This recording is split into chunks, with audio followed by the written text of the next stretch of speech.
Well, good morning. Welcome to Wilderness number 6. Today we have a story that is not the one we usually tell in church. It's not the one that is often in our Bible story set. And yet it has to do with one of the greatest men of faith. Have you ever been rejected by somebody? Have you ever been a person who just gets put down? You feel like you're trying to do things right, and then it just doesn't turn out right. For some reason, everything goes wrong. And it isn't that you ever intended that or that you ever thought that. It's just somehow everything messes up and life turns into one big disaster. Well, that's kind of what the story's about. And so we want to talk a little bit today about this wilderness that we have. When there's rejection, when there's things that happen that we didn't want, and how do we deal with that? The story is about Abraham and Sarah, still at this time, Abram and Sarai. It's before God had changed his name. And they had a promise already that God was going to bless them, that God would give them the land where they had traveled to, that God was going to make them a great nation, and that there was going to be a number of children. There were going to be many descendants, stars of the heavens, sand on the seashore, and what a huge promise this is, especially back in this time when family was everything. The only difficulty was they had no children, and so that made it really hard to understand this. Abraham had moved from Ur. He had come all the way across. He had come all the way to the land of Canaan, and now he's still trying to follow God and do exactly what God says. He was 75 years old when God made the first promise to him. And as time goes by, it gets a little bit more difficult each time to understand and to believe that, yeah, I'm going to be a great nation when I don't even have one child. And on top of that, it seems as if Sarah's never going to have a child. Genesis 16. Now Sarai, Abram's wife, had borne him no children. She had a female Egyptian servant whose name was Hagar. And Sarai said to Abram, Behold, now the Lord has prevented me from bearing children. Go in to my servant. It may be that I shall obtain children by her. And Abram listened to the voice of Sarai. So after Abram had lived 10 years in the land of Canaan, Sarai, Abram's wife, took Hagar the Egyptian, her servant, and gave her to Abram, her husband, as a wife. And she went in to Hagar, and she conceived. And when she saw that she had conceived, she looked with contempt on her mistress. And Sarah said to Abram, May the wrong done to me be on you. I gave my servant to your embrace, and when she saw that she had conceived, she looked on me with contempt. May the Lord judge between you and me. But Abram said to Sarai, Behold, your servant's in your power. Do to her as you please. And then Sarai dealt harshly with her, and she fled from her. Well, they had tried to think of how to help God with this, and this is often where we get in trouble. It's when we try to help God with his promises, and so they had thought of Eliezer, and no, he's not the right one. And Sarah comes up with the idea of her handmaid, Hagar. And why don't you go into my handmaid, Hagar, and you'll have a child for me. And so that way they would be able to fulfill the promise. Well, Hagar is probably a servant. She is, I don't know whether she's a slave or not, and there's all kinds of definitions of that. We know Hagar is cared for. She has a place to live. She appears to be a single woman, and so at this time, you just didn't have many opportunities as a single woman.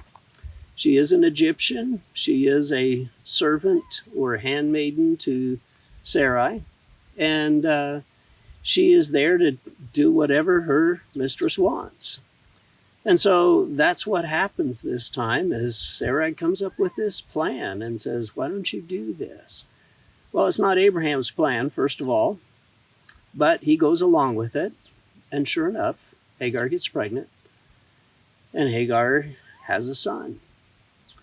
Well, the plan works. This is great.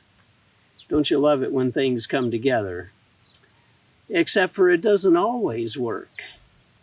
And it doesn't work when you have one woman having a child for the promise of another woman. Because by this time, Hagar gets a little bit like she's the one who should be the queen of the house. And she looks down with contempt on her mistress who is over her. She looks with contempt on Sarah. I can do what you can't do. And so that creates friction between them.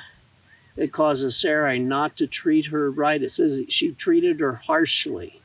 Well, I don't know what that means exactly. Does that mean that, she fussed at her some way, she was verbally abusive to her, or was it more than that? And I don't think we can know. What we do know about Sarai is that she's a woman. That doesn't mean she's a difficult woman, and that doesn't mean that she is a person who would be mean, vindictive, and yet when you get jealous, anything can happen. And so you can see as she gets jealous, she gets a little bit more intense in her treatment of Hagar, and perhaps it just goes too far. Hagar runs away. Hagar says, I can't take this anymore. And she runs away and she goes to a well. And so she's going to be taken care of. Now, the place where they live is in the wilderness, and that's why the story. That's why we want to look at that this morning. And so she goes for refuge in the wilderness to get away from Sarai, who is not treating her right. What we do know in this story is also that Hagar then, when she becomes jealous, she begins to blame Abram. This is all your fault. May God judge between us. And it really wasn't Abram's idea. It wasn't Abram who wanted to do this. It was Sarai who was kind of trying to make this promise happen. And so Abram says, I don't have anything to do with this. This is up to you. This is what you did. So you can do whatever you want to with your handmaiden. And that's when she starts to treat her with disrespect. That's when she starts to be harsh toward her. And that is what causes her to eventually run away. And so as she runs away into the wilderness, it's important to understand that she is trying to get away from this harsh treatment. She is not especially being rebellious. She is not trying to go against her mistress, but she is trying to protect herself. And as she runs away, she finds a place where there's a well. And so she comes to the well and she doesn't know what to do. What else is she going to do? Here's a woman alone out in the wilderness. How is she ever going to take care of herself? And on top of that, she's pregnant. And how are you ever supposed to take care of yourself when you're pregnant and alone in a wilderness in a strange land? Because she's from Egypt. Egypt is a long ways away. All of the people that she knows are been gone a long time. So she really doesn't have anyone else there with her. Genesis 16:7. The angel of the Lord found her by a spring of water in the wilderness, the spring on the way to Shur. And he said, Hagar, servant of Sarai, where have you come from, and where are you going? And she said, I am fleeing from my mistress Sarai. And the angel of the Lord said to her, Return to your mistress and submit to her. The angel of the Lord also said to her, I will surely multiply your offspring so that they cannot be numbered for multitude. And the angel of the Lord said to her, Behold, you are pregnant. You shall bear a son. You shall call his name Ishmael, because the Lord has listened to your affliction. He shall be a wild donkey of a man, his hand against everyone, and everyone's hand against him. And he shall dwell over against all his kinsmen. Well, an angel finds her there. She's by the well. And the angel basically asks her, what are you doing here? She says, I'm running away from Sarai, my mistress, and I Of course, the angel understands and knows about the situation. But as the angel is trying to deal with this, he tells her, he says, "You need to go back. You're pregnant. I want you to go back, and you're going to have a son, and you're going to name him Ishmael." And then he begins to tell him about what her son's going to be like. He's going to be like a wild man, and he's not going to get along with people, and other people are not going to get along with him. But he tells her to go back and to have her child. Well, he's sending her back to a very difficult situation. Here they are in a situation where, she's not being treated right. And after all, they think she might be carrying the child of promise. It hasn't really been seen yet. And so I can understand how they might be upset about this whole situation as well. But as you see what's happening in all of this, the important thing is to realize that God sees her, and that's what the angel comes to tell her. That God has seen your situation, and you're to go back, and you're to have a son. And here's what your son's going to be like. And so basically he says it's going to be okay. Well, that's kind of good news and bad news. Your son's going to be someone who's not going to have an easy time in life. And yet when you begin to look at where you are now, you're going to survive. It's going to be all right. And so you're going to be able to have this son, and God does see you. Well, she's Egyptian. It's not her God. But maybe in the time she spent with Abram and Sarai, she has been able to see God, believe in this promise. After all, she's part of it. At least she thinks that. And so as we look at what's happening to her, she feels like she is definitely a part of this promise. And now God has confirmed that God is able to see her in this situation. Genesis 16:13. So she called the name of the Lord who spoke to her, "You are a God of seeing." For she said, "Truly here I have seen him who looks after me." Therefore the well was called Bir Lahai. It lies between Kadesh and Bered. And Hagar bore Abram a son, and Abram called the name of his son, whom Hagar bore, Ishmael. Abram was 86 years old when Hagar bore Ishmael to Abraham.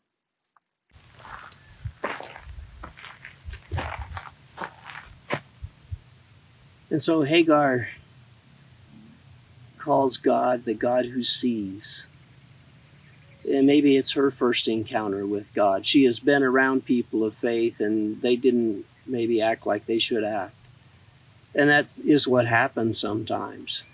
But now it's her encounter with God. And so she says, he's a God who sees. He's seen me in my situation. He's seen where I am. And she's coming to faith in God. Well, she doesn't have the same promise as Abraham. The promise wasn't made to her, and the promise won't be made to her son, that all nations will be blessed through her, because her son is not the son of promise. But that does not mean that God does not deal with and help other people. And it may even be that the closer we are in proximity to other people, the more God is able to use them, and the more they are able to come to their own terms with God, even when sometimes our actions have been regrettable, and we maybe didn't do what we were supposed to do, and we put them in a difficult situation. And here she is out in this wilderness and having to deal with all of this. And so it seems like such a difficult time for her, and yet it's the time when she comes to God. And she is running away from them and comes to God and says, all right, he's a God who sees, and he sees me. And what an incredible thing for her to realize this, that the God of Abraham is also perhaps her God as well, even though she's Egyptian. She's not under the promise, but that God is there and God protects her as well. And so maybe just in the people around us that we associate with, and that we would not see God in their life very much, maybe that's where God is able to reach them and touch them. And we would think it would be because of our great example, right? We make disciples, they follow as we follow, and everything works wonderful. And not always, because we mess up and we make life messy. Abraham is 86 years old when Ishmael was born. That's 11 years after the promise. It's been 11 years waiting for this. And so no wonder about year 10, Sarai says, well, what's going on? How is this going to happen? I think I've got an idea. And as we look at this, it's still going to be another 13 years before Isaac is born. And so she's going to go back and she's going to live with them for another 13 years as she has what she thinks is a child of promise. Well, he is a child of promise, just not Abraham's promise, because God made her own promise that he would be a great nation, that there would be a multitude. And God does see her. God does deal with her. God does help her. And I think that's one of the most important things, is that we can find God even in the middle of difficult situations, even when people are difficult, and even when Christian people mistreat us and things are hard for us. We are able to find God then. And it's not that we get justice or fairness or equality or anything else. It is that we are able to find God then, and she comes to the faith and the realization that God is the one who sees. He sees me in my situation. He sees me in my condition. And so he is the one who's able to deal with my situation. She goes back in that kind of faith and trust to live in a very difficult situation for 13 years until Isaac is born. Well, there's special complications when Isaac is born. Genesis 21:8. And the child grew and was weaned. And Abram made a great feast on the day that Isaac was weaned. But Sarah saw the son of Hagar the Egyptian, whom she had borne to Abraham, laughing. And she said to Abraham, Cast out the slave woman with her son, for this son of the slave woman shall not be heir with my son Isaac. And the thing was very displeasing to Abraham on account of his son. But God said to Abraham, Be not displeased because of the boy and because of your slave woman. Whatever Sarah says to you, do as she tells you, for through Isaac shall your offspring be named. And I will make a nation of the son of the slave woman also, because he is your offspring. So Abraham rose early in the morning and took bread and a skin of water and gave it to Hagar, putting it on her shoulder, along with the child, and sent her away. And she departed and wandered in the wilderness of Beersheba. Well, we see that Ishmael is about 13 by the time that Isaac is born. When Isaac has been weaned, they throw a party. Well, what does that mean in terms of years? And so it looks like it's between 3 to 5 years when a child was weaned. It took a little bit longer in those days. And so Isaac is, 15, 16, 17, 18, something along those lines. And so he's gotten a lot older, but they can see how boys are and what they do, and sometimes they tease each other. And so Sarah sees the situation she does not like. She sees Ishmael teasing or laughing, as it says here, at her son. Well, laughing, that's all there is to it. Well, no, that's not all there is to it. There's a lot more than that. But he's laughing at her son, and it seems as if from other scriptures we also learn that maybe a little bit of tormenting is going on, a little bit of persecution is going on. And that's just one of the things that boys do that we're able to see. And it's not a good situation, it's not right, but he's a teenager. And you know what teenagers are like. All of us have been teenagers at some point, and we did things that maybe weren't so good. And so this whole story is about things that weren't so good. And Sarai gets upset once again. She says, my child is not going to grow up like this. He is not going to grow up being tormented by someone else. And so she tells Abraham, you need to make her leave. Well, Abraham doesn't want her to leave. After all, they've seen that, God said something about her being in a promise as well. Maybe not Abraham's promise. He's going to come through Isaac, but at the same time, it's more, this is his son. How can he just turn his back on his son? And he knows that there's nothing out there now. If I send her out there, there's not another well she's going to run to. Last time she knew where the well was and ran to the well, and now there's not another well. But God tells Abraham, listen to your wife. I'm going to make him a nation because he's your son. And so God gives Ishmael a blessing because he is a child of Abraham. He's not the promised child of Abraham, but he is a child of Abraham. And so he is going to give him a blessing, and he is going to make of him a great nation. And so maybe that's what makes Abram a little bit easier about sending her out. And so he gets up the next morning and is able to give her the water and able to give her the food that she needs, the bread that she needs, and he sends her away. That's got to be one of the most difficult things. And this jealousy that you see happening with Sarah, we find it so destructive. Why doesn't God do something about this? Why can't God fix jealousy in people? Why can't he cause us to not want something? Why can't he cause people to not make fun and torment others? Why can't he make Ishmael a better son? Why can't... And the whole situation, the fact is that God didn't fix it all, but that God uses it all. And God knows how to deal with it all. And I think we have to understand that God's always the one who's in control. And how does Hagar feel about all of this? Here she is being sent out again. And she knows this time if she's sent away, she's not coming back. It's not going to be okay. God's not going to pave the way for her. And she's got a son, and that's it. And she's given a loaf of bread and a skin of water.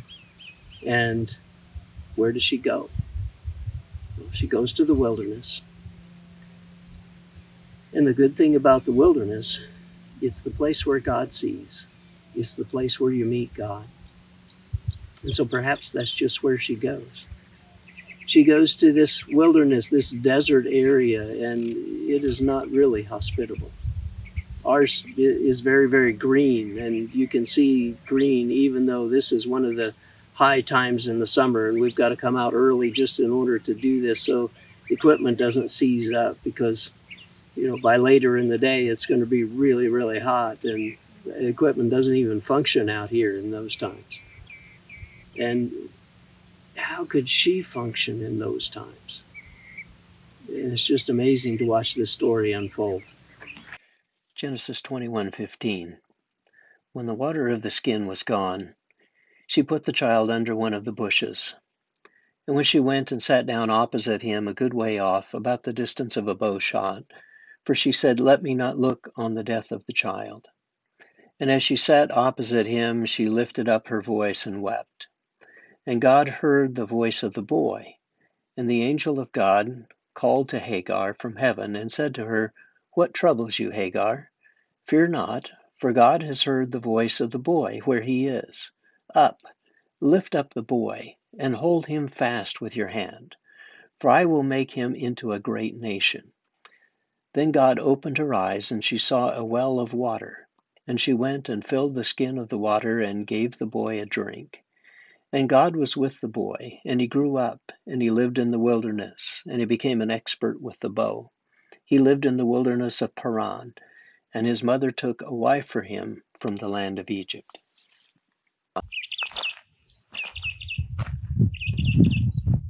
And so Hagar is sent once again to the wilderness with her son this time. She has a skin of water and she has bread. And when the skin of water is gone, because it doesn't take very long for it to be gone, you get very thirsty. The air is very dry in the desert, and I'm sure that doesn't come across on the video, but most of you know about the desert and you know how dry it can be. In fact, when you're out here, you can't breathe through your mouth all the time, or else your mouth just turns to cotton because it's so dry. It kind of sucks all the moisture out of your system and out of you. And so you do have to be careful out here. And so she only has so much water. When the water runs out, what's she supposed to do? How's she going to handle this? Well, she puts her child under a bush, it says. Well, her child is not a little baby, remember. Her child is probably 16. And so she puts her child under a bush because she can't stand to watch him die. One of the things you have to realize about the desert also is that shade is a premium. I mean, shade is one of the most important things. It can feel 10 to 15 degrees hotter in the sun than it does in the shade. And so you've got a bush, and the sunny side of this bush is going to be so much hotter than the shady side of this bush. And so I think what he's talking about is he puts her son under a bush on the shady side of the bush where it's going to feel much cooler. It's the best she can do for him. It's the only thing she can do is be able to find shade. And it isn't actually that the sun or the air on this side of the bush is hotter than the air on this side of the bush. That's absolutely what it feels like. But when they tell you the temperature, they're telling you the temperature in the shade. And so it isn't the air that gets hotter, because air doesn't get hotter in shade than it does in sun. What happens is we get hotter, and the sun shines on us. And so then the sun reacts to us, and the sun feels 10 to 15 degrees hotter because it's making us 15 degrees hotter because it's shining on us. And so it is real. It is what it feels like, and it is actually what's happening because it's making us that much hotter than if we were sitting in the shade and it blocked the view of the sun. Well, that's important. We had this week a couple of people who are friends of ours who happened to bake cookies, and they brought some cookies by. Some of the cookies they baked on the dash of their truck. And I've always find that amazing. In Arizona, it does get hot. And through the windshield and on the dash of a truck, and you're letting them sit out there, sure enough, they baked. And it's just amazing. But it isn't that it makes the air that much hotter, it makes the cookie that much hotter. Maybe you're familiar with the magnifying glass and how if you focus it, it gets really intense and really hot and can even start a fire then. It gets really intense and really hot on us as well. That's why we're out here in the morning. It's supposed to be 108 today. That's in the shade. We're here in the morning where it's nice and cool and no problem at all. As you look at Sarah and her frustration with this whole situation, she thinks she has a solution by sending Hagar away. Hagar is not a solution for her. So she now has to go, and she's just alone in the wilderness. And she sits down far away from her child so that she doesn't have to watch him die. The angel comes to her and says, "What are you doing?" And she doesn't know. I'm out here because I have to be. It wasn't her choice. She didn't want to be out here. It's not what she thought of as doing, and so it's not what she's trying to do. It's she thought she was doing things right. It's just kind of a mess, isn't it? Have you ever been in those situations where you make a mess and it involves other people's lives and it gets really, really difficult? And the angel says, "Don't be afraid. I'm going to make him a great nation," and gives the promise that You know, Abraham has his own promise, but that isn't all God is. God is able to deal with you as well.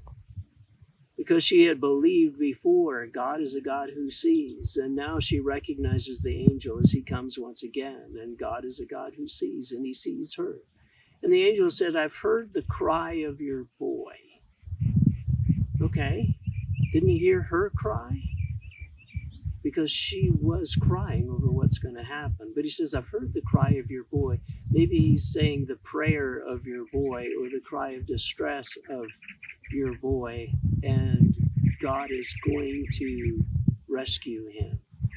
God is going to make of him a great nation because he's a child of Abraham, yeah, but also because God is God. It's who he is. It's what he does in situations when we can make horrible messes, and not just of our own, in our own life. We can make messes into other people's lives and cause them great distress and cause them great problems and great hurts.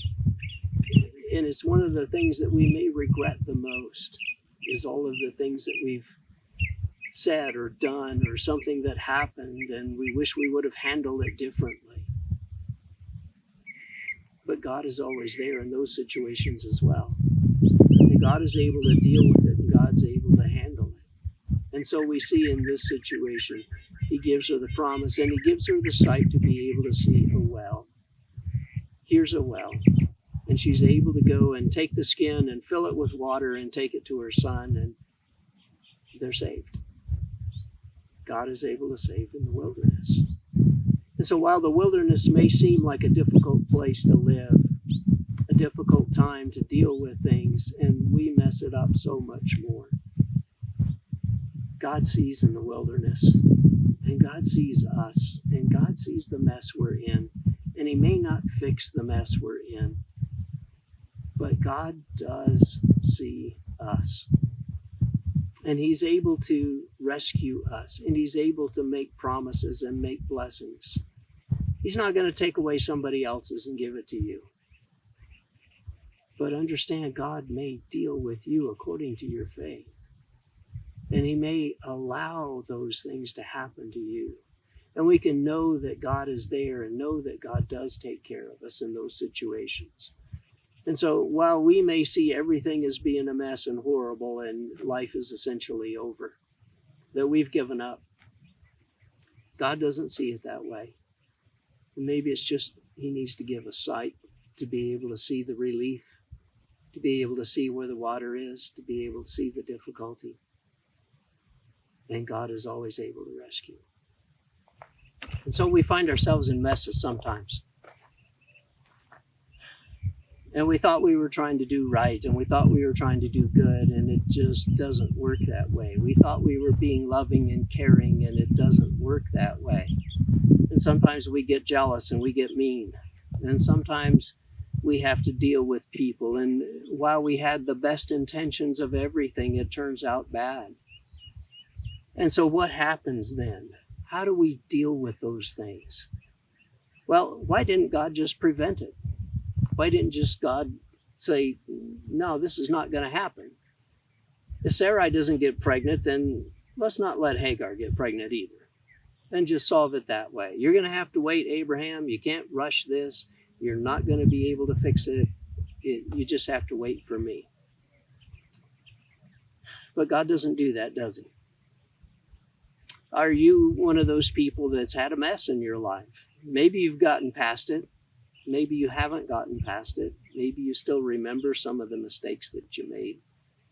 Maybe you still remember that, we got in the way of other people and we caused great pain in their life and we caused difficulty and distress in their life. And we can hope that they'll forgive us. And it's something that just kind of eats away at us.